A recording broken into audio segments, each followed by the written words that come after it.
gigante! Com certeza, no ano de 2020, você deve ter ouvido muito falar sobre pagamentos alternativos, governo, descentralização, imposto e muitas outras questões, tá? Mas o importante no vídeo de hoje é, sem sombra de dúvida, a gente entender o porquê que o Brasil está se tornando o Brasil inteligente. E fique muito atento a tudo que eu vou estar te falando, porque vai te abrir um mundo de possibilidades, principalmente futuras e algumas coisas presentes que já estão ocorrendo, só que a grande maioria das pessoas não estão acompanhando ou não estão vendo de forma clara, da forma que eu estou vendo, beleza? É importante a gente também lembrar do Fórum Econômico, tá, que aconteceu, e também, né, a declaração dos ministros de Finanças e Governos do Banco Central do G7 sobre pagamentos digitais. Isso ocorreu em 17 de outubro de 2020. O que eles disseram, basicamente? Eles disseram sobre a adoção generalizada de pagamentos digitais, porque a gente tem visto isso, né? Sem sombra de dúvida, Facebook querendo lançar forma de pagamento, o WhatsApp entrou numa fase de teste, inclusive, fazendo envio, recebimento de dinheiro em si, né? Recentemente a gente viu o Pix ser lançado, que foi um serviço financeiro brasileiro, né? Que eu vou explicar para vocês o porquê que isso aconteceu. Tudo tem origem aqui de acordo com o G7, vocês vão captar essas informações, mas a parte mais interessante, sem sombra de dúvida, é entender o que foi falado nessa reunião do G7 sobre pagamentos digitais, lá em outubro do ano de 2020. A adoção generalizada de pagamentos digitais tem o potencial de resolver atritos no sistema de pagamentos existente, melhorando o acesso a serviços financeiros, reduzindo ineficiências e custo. Ao mesmo tempo, os serviços de pagamentos devem ser devidamente supervisionados e regulamentados para enfrentar os desafios e riscos relacionados à estabilidade financeira, proteção ao consumidor, privacidade, tributação, cibersegurança, resiliência operacional e lavagem de dinheiro, terrorismo e financiamento da proliferação ou integridade de mercados, governança e aspectos jurídicos, tal, etc.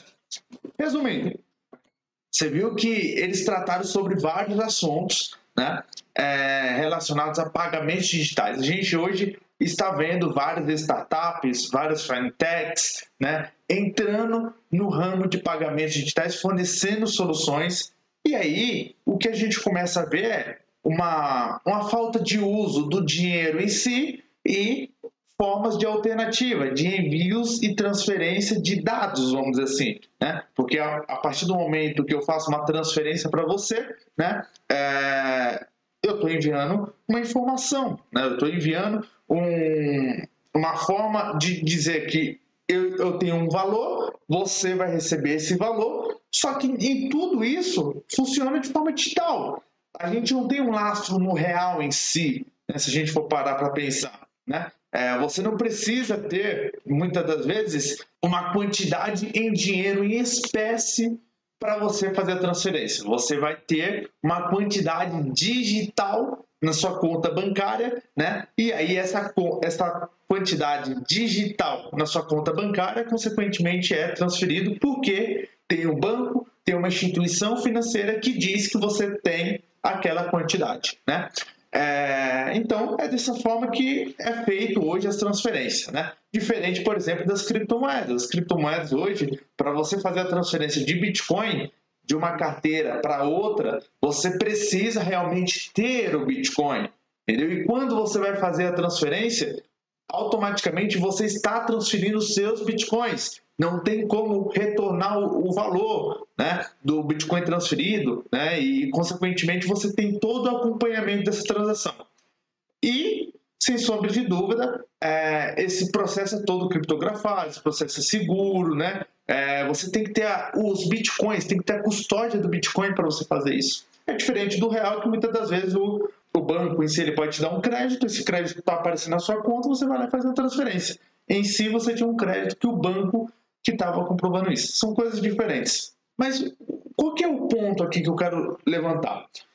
O Brasil ele se tornou muito inteligente, vamos dizer assim, pelas medidas que ele tem utilizado para ele conseguir competir com as criptomoedas. Se você perceber bem, hoje a gente está entrando na finança descentralizada, onde cada empresa, cada instituição está tokenizando, está criando o seu próprio valor, as pessoas estão fazendo negociação, essas negociações estão ocorrendo de forma descentralizada, sem a presença de governo, sem a presença de uma instituição, muitas das vezes, né? Mas isso tudo ocorre de forma automatizada, tudo por meio de um protocolo que ele simplesmente cria as regras, tem as regras todas criadas, né? No seu contrato inteligente, dependendo das vezes, e aí vai ter que respeitar essas regras, né? Já é diferente, por exemplo, de um sistema de pagamento normal, que a instituição pode, por exemplo, dizer, olha, você não vai receber crédito, ou você vai receber crédito, sua conta está bloqueada, sua conta pode ficar operante. Então, quando a gente fala da finanças descentralizada, a gente pode fazer transferência de ativos na hora que desejar, né? E nenhuma instituição tem propriedade realmente sobre aquela conta criada. Então, o mercado financeiro em si que a gente conhece, tradicional, é difícil competir com esse outro mercado que está surgindo. É complicado, não tem como. Afinal, por mais que você fale para uma exchange, uma corretora, parar de negociar determinados ativos, isso não vai acabar com as exchanges descentralizadas, que negociam esses ativos. Então, os governos e, consequentemente, as soluções que eles vêm buscando junto com, por exemplo, outros países, para tentar competir, né, com as criptomoedas. E quais são os benefícios de criptomoedas? A taxa básica, consequentemente, você consegue fazer transferência a qualquer hora do dia, você consegue receber pagamentos, enviar dinheiro, transferência. Coincidentemente, o serviço recentemente lançado pelo próprio Brasil, que é o Pix, ele faz o quê? A mesma coisa. As taxas baixíssima, a transferência, você pode fazer transferência a qualquer hora do dia. Você está percebendo como esse grau de competitividade? E aí ocorre a seguinte situação. Quando eu lanço um produto, eu lanço um serviço, que ele parece ser igual, os benefícios são semelhantes. Para aqueles que não conhecem realmente o benefício da descentralização, benefício de você ter propriedade, consequentemente vão somente entender que esse, por já fornecer uns benefícios super parecidos, já é suficiente. Então as pessoas deixam de muitas das vezes utilizar uma forma um pouco mais complicada, porque as criptomoedas elas tendem a ser complicadas porque estão utilizando criptografia, e passam a utilizar um serviço que entrega benefícios parecidos, porém de uma forma muito mais centralizada, né? E aí foi basicamente isso que eu entendi que o G7, junto com todos os países, no dia 3 de outubro de 2020, eles, bem dizer, se reuniram e buscaram, consequentemente, cada país criar uma metodologia para realmente fazer isso que eu acabei de falar, né? Conseguir competir com esses meios digitais. Afinal, a gente tem visto recentemente o Facebook querendo lançar sua criptomoeda, ele foi barrado. O Telegram tentou lançar sua criptomoeda, ele foi barrado. Por quê? Essas empresas, essas instituições foram barradas? Foram barradas pela quantidade de usuários que tem. Então, quando uma empresa que nem o Facebook diz que vai lançar um serviço de pagamento, ela pode, sem sombra de dúvida, né, desestabilizar um país inteiro. O país inteiro pode começar a negociar em si dentro daquela plataforma e deixar de utilizar a moeda, o real em si, né? Então, isso é algo muito importante que os governos se atentaram e eles já estão tomando medidas. O Brasil, inclusive, ele lançou, deixa eu mostrar aqui para vocês, que é algo bem interessante. Um governo inteligente. E aí, se você olhar bem, ele vai construir metodologias aqui, né, para facilitar, né, esse manuseio de dados, manuseio de informações, transações e assim por diante. Então, por exemplo, iniciativa 7.1. Produzir 40 novos painéis gerenciais de avaliação e monitoramento de políticas públicas até 2022. Opa, nós estamos falando aqui de, sem sombra de dúvida, cortar custos, uma parte boa, né? Porém, também estamos falando de monitoramento. Já ficou atento aí nas questões, né? Iniciativa 7.2, catalogar no mínimo de 300 principais bases de dados do governo federal até 2020. Então, imagine que o governo federal ele tem as suas bases de dados, informações sobre as pessoas em si, né? CPF, RG, né? Vinculado também à Receita Federal, se a gente for olhar bem o quanto que as pessoas estão declarando, tudo. Então, eles começam a catalogar todos esses dados em si, né, e reunir uma base de informações sobre você. Disponibilizar um mapa de empresas no Brasil até 2020. Então, mapear as empresas em si que estão ligadas. Legal. Aí vem aqui, serviços públicos do futuro e tecnologias emergentes. Então, eu acredito que aqui vai ser realmente enxutar, fazer com que diminua, por exemplo, ao invés de ter um atendente lá para você levar a sua documentação e tal, começar a fazer isso de forma com um aplicativo, com uma solução mais automatizada, né? Para que realmente você corte esses custos, vamos dizer assim. Então, desenvolver no mínimo 6 projetos de pesquisa, desenvolvimento e inovação com parceiros do governo federal, implementar recursos de inteligência artificial e no mínimo 12 serviços públicos federais até 2022, disponibilizar pelo menos 9 conjuntos de dados, novamente, dados por meio de soluções de blockchain na administração pública federal até 2022. Opa, começar a utilizar o blockchain em si para fazer esse conjunto de dados, para criar realmente essa captação de informações. E quando o governo ele tem tanta informação, ele tem tantos dados como ele pretende ter, automaticamente ele consegue monitorar você em todas as etapas. E se você chegou até aqui, você não está entendendo nada, eu estou falando línguas estranhas para você, fica calmo, que você vai fazer alguns procedimentos e esses procedimentos você vai ver passo a passo do que eu estou te dizendo. Você vai ser obrigado a fazer esses procedimentos, você realmente, isso já está acontecendo.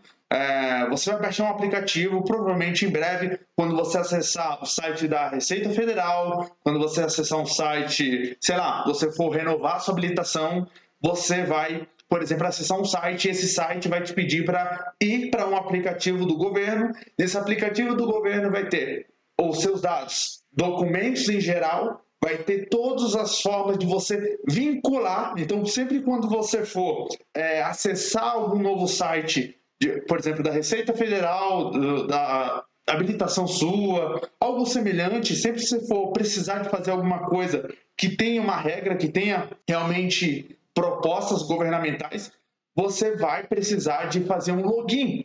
E nesse login, acessar, ele vai te pedir permissão para você acessar por meio de um aplicativo. Quando você autorizar, automaticamente esse aplicativo vai começar a saber sobre todas essas informações, você vai autorizar ele e esse aplicativo é do governo. Então a gente começa a ter mais ou menos uma base semelhante com a China, porque a China realmente ela monitora cada cidadão de uma forma totalmente, vamos dizer assim, por score, com uma pontuação. Então, se por exemplo, você jogou lixo na rua, sua pontuação cai, né? Se você não pagou uma dívida, sua pontuação cai, né? Porque eles conseguem ter todos esses meios de controle.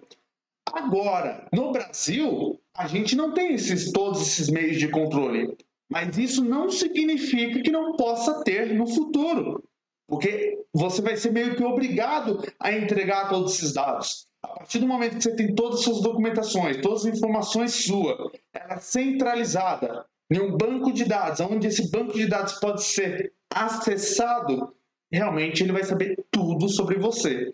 E a gente tem que torcer para que esse banco de dados ele seja completamente seguro. Porque ele sendo seguro, sem sombra de dúvida, não vai ter o risco de um hacker, né? Uma pessoa, ela consiga invadir esse banco de dados e ter acesso a quase a população inteira, né? Então a gente também precisa de prestar muito bem atenção nisso que está sendo criado, tá? Por um lado, vai ser positivo, porque realmente vai agilizar, vai cortar custos, vai fazer com que o Brasil avance na questão de tecnologia, né, se tornar um país mais inovador. Porém, do outro lado, a gente vai ver um país um pouco com controle maior de dados, porque dados é um novo petróleo. A gente sabe muito bem disso.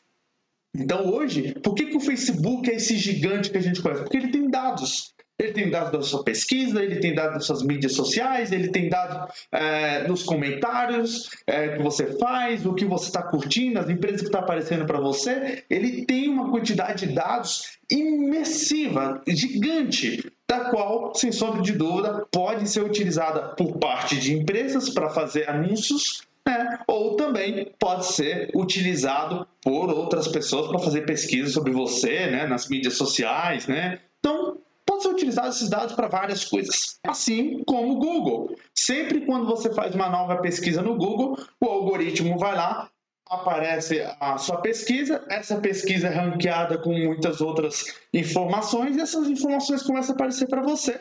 E dessa forma o Google vai te guiando, ele vai seguindo você nas suas pesquisas, sabendo o que você tem interesse e o que você não tem. Aquilo que você clicar é porque você tem interesse, aquilo que você passar é porque você não tem interesse. Então, essas mídias, essas big techs começam a conhecer você de uma forma muito, mas muito forte, muito melhor até mesmo do que você mesmo. Beleza? Cara, é muita informação. Eu sei disso, mas é importante tudo isso que a gente está falando. A gente está falando do nosso país, a gente está falando de um Brasil inteligente que está sendo criado, tá? E vamos dar continuidade aqui, porque tem muito conteúdo aqui para passar para vocês, beleza? Serviços preditivos e personalizado ao cidadão. Então, implantar mecanismo de personalização da oferta de serviços públicos digitais baseado no perfil do usuário até 2022. Aqui as coisas começam realmente a ter uma questão de segurança e até a gente estranhar um pouco. Implantar mecanismo de personalização da oferta de serviços públicos digitais baseado no perfil do usuário. Então, ele vai saber os seus dados, consequentemente, quando ele sabe os seus dados, ele sabe o que você gosta. Ele sabendo o que você gosta, ele consegue fornecer informações para você. Ele consegue fornecer serviços para você. Você está conseguindo entender a base que está sendo criada? E tudo isso já está acontecendo, entendeu? Se você for mexer, que nem eu falei, na Receita Federal e vários outros serviços, você vai ter que baixar um aplicativo do governo. Isso já está ocorrendo e você vai perceber que isso é real. E após você baixar esse aplicativo, ele vai ser vinculado a vários outros serviços. Beleza? Então vamos lá. 9.2. Ampliar a notificação ao cidadão em no mínimo 25% dos serviços digitais. Então, você vai ser avisado por muitas coisas agora que provavelmente possa acontecer, né? Então, o governo ele começa também a te informar sobre muita coisa. Isso é legal? Legal. Vai manter o cidadão bem informado. Então, aqui também tem Box 6, plataforma de notificação do Reino Unido, no qual os usuários se inscrevem para receber alertas sobre alterações significativas de conteúdo de interesse, né? Então, aqui eu dou um exemplo de um sistema de alerta do próprio Reino Unido, né?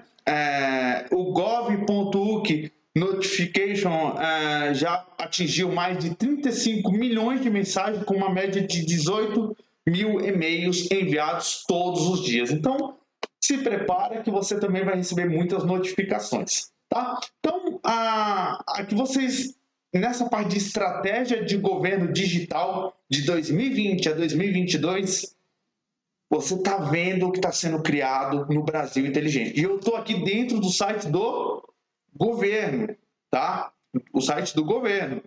E aí, tem uma opção aqui que eu deixei mais evidente. Tem essa parte aqui de governo, né?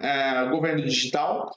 E aí vem a estratégia de governo digital. Então, mais simples, mais cidadão. Centrado no cidadão. Então, quando é centrado em você, perceba que tem uma pessoa aqui no meio e, consequentemente, um monte de informações sobre você, que é o que eu falei, sobre todos esses serviços que você vai precisar, vai ser interligado. Integrado. Então, consequentemente, várias pessoas recebendo preenchendo informações, sendo preenchida informações de forma automática, bem sistemática e automatizada e de forma conectada, isso faz com que o próprio governo entenda padrões, eles entendam o que a grande maioria da massa está fazendo, para qual caminho eles estão andando e, consequentemente, você tem uma base de dados do país inteiro.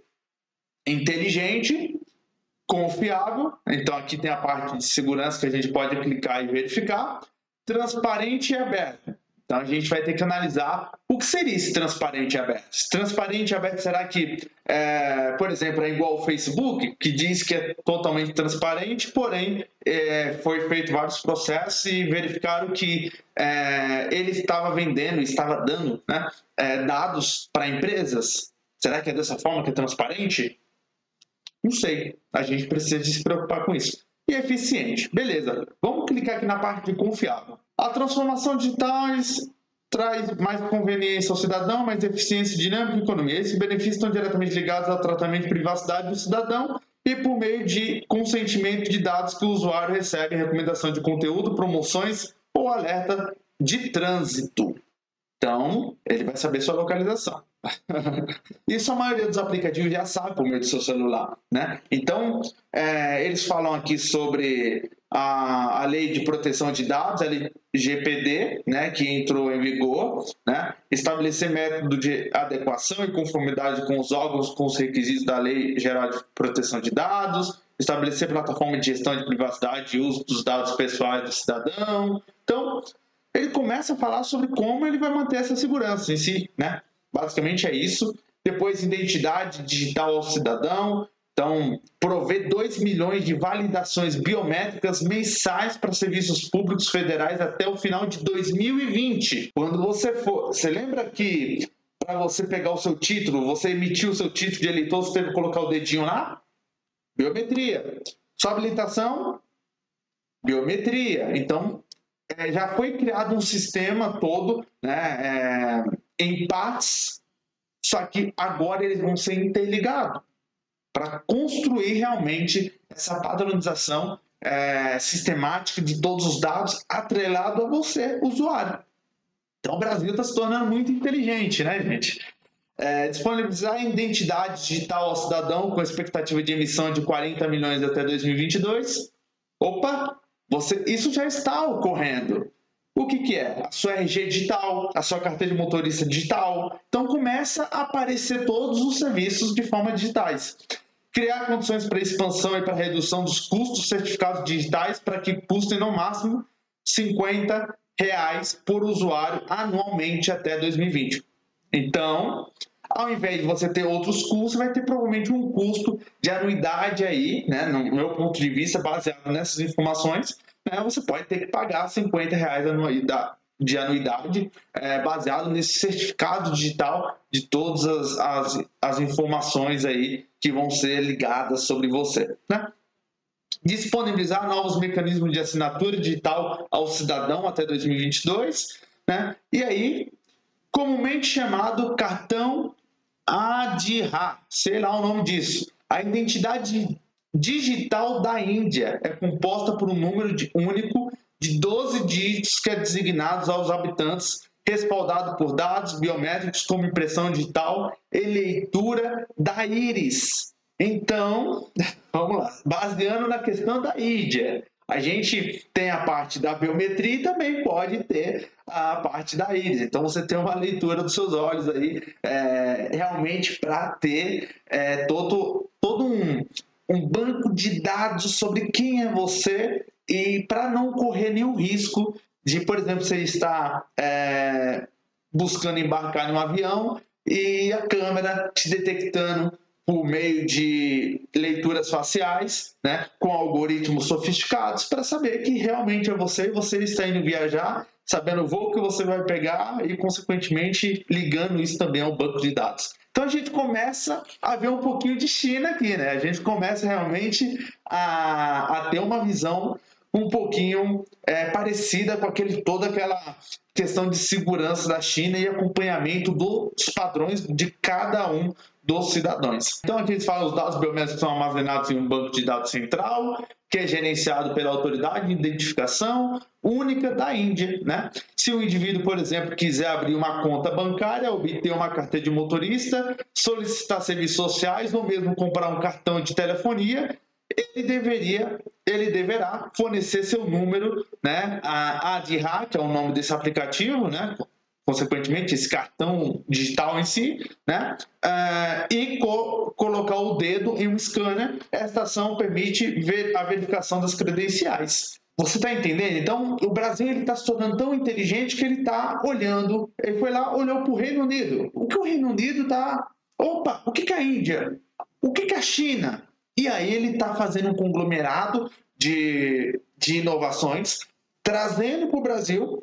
E ele está implantando isso. Isso já está acontecendo. Vamos lá, incentivar o uso de assinaturas digitais com alto nível de segurança, estabelecer critérios para a adoção de certificação de atributos para a simplificação dos processos qualificados, promover a divulgação ampla de sistemas e aplicações para uso e verificação das políticas de assinaturas com códigos abertos e interoperáveis, né? Então, códigos abertos que tenha facilidade de ser conectado com outras redes, entendeu? Então, é a parte de interoperáveis. Identificação digital, uma chave para o crescimento inclusivo, né? E aí aqui eles começam a mostrar uma pesquisa, né? Como que isso realmente ajuda, né, as pessoas, a economia em si, né? Gente, eu vou deixar todo esse site para vocês. É o site do governo, tá? É o próprio site do governo, mas aqui tem muita coisa, ó. Vocês podem ver aqui que tem muita coisa mesmo. Sobre a questão de baixar um aplicativo, vocês já vão ser obrigados a fazer isso. Isso já está ocorrendo, tá bom? E é isso, galera. O Brasil está se tornando muito inteligente. E a pergunta é, você está preparado para toda essa inteligência? Ou será que não vai ter nem tempo de se preparar? Porque isso já está ocorrendo e aí o Brasil começa a obter muita informação sobre você, tá? Isso provavelmente pode ter surgido essa ideia graças ao G7? Pode, mas muitas das coisas estavam ocorrendo voltado para a biometria, né? E cada vez mais... Como a internet ela abriu um leque de possibilidades, um leque onde o governo ele não tem mais controle pelo cidadão. A única forma dele ter controle pelo cidadão em si e saber como tudo que um cidadão fazia era por meio do dinheiro. Era por meio do dinheiro. Antigamente, você precisava de ter conta. Hoje você precisa de ter conta, você precisa de pagar suas contas, você precisa de comprar mantimentos para sua casa. Então, por meio do dinheiro é muito fácil você acompanhar e seguir um cidadão, né? Porque você vai saber os gastos, ele vai ter uma conta bancária, né? E consequentemente vai ter tudo isso. Agora, como temos criptomoedas, calma aí, como temos criptomoedas, temos outras soluções, temos outros serviços. A gente tem agora, a gente não é mais dependente do serviço que era fornecido pelo governo, o real, o dólar que o governo dizia que tinha seu valor. Não, agora a gente pode escolher Bitcoin, a gente pode escolher uma moeda que a gente tenha poder de escolha e, consequentemente, faça movimentação de forma global. Então, eu posso enviar lá para a China, receber e tal. O governo não tem mais esse poder. Então ele precisa de ter um poder sobre realmente você. Biometria, íris, né? Ou seus traços faciais. E consequentemente, dessa forma, ele vai conseguir te acompanhar e saber tudo sobre você. E aí ele reúne um pouquinho dessas informações, seu dedo, a sua íris, né? E aí começam a ser implantados vários tipos de metodologia de segurança em aeroportos, em vários comércios, entendeu? Então, ao invés de você ir lá e retirar o seu documento, você vai lá e mostra, por exemplo, o seu cartão digital, que vai ser seu RG digital. Após ter a leitura, esses dados podem ser compartilhados, entendeu? Então, e aí pode emitir uma localização, porque você está acessando naquele horário. Então, isso é enviado dados para um banco de dados, consequentemente. Esse banco de dados vai saber que você esteve naquele restaurante, naquele horário, né? E que era você mesmo, não era outra pessoa, né? Então, e aí, dependendo da forma de pagamento que você utilizou, eu utilizei um cartão de crédito, eu utilizei saldo da minha conta, então vai aparecer isso lá. Então, o que você pediu? Eu pedi um estrogonofe, eu pedi, sei lá, alguma coisa, um prato, escolhe um prato aí, e consequentemente você pediu. Então, agora ele sabe como você pagou, ele sabe o que você gosta e consequentemente ele vai saber sobre muitas outras coisas, né? Isso é apenas um overview que eu estou fazendo, é apenas, vamos dizer, uma paranoia, né, de tudo, como esses dados funcionam e como os dados são super importantes hoje em dia, né? E a gente tem que ficar atento a isso, principalmente como ele está sendo entregue para a gente e como ele vai ser administrado nossos dados, porque quem tiver dados vai ter um poder astronômico. Hoje a gente vê isso claramente com as Big Techs, né, que têm dados e por esse motivo estão nas empresas mais valorizadas do mundo. Beleza? Galera, a gente se vê na próxima. Curta esse vídeo que deve ter ficado longo, tá? Comente, compartilhe esse vídeo. Eu quero ouvir várias opiniões de várias pessoas diferentes. Isso para mim é muito importante. E, sem sombra de dúvida, se inscreva no canal, isso é muito importante também para mim. Forte abraço, galera!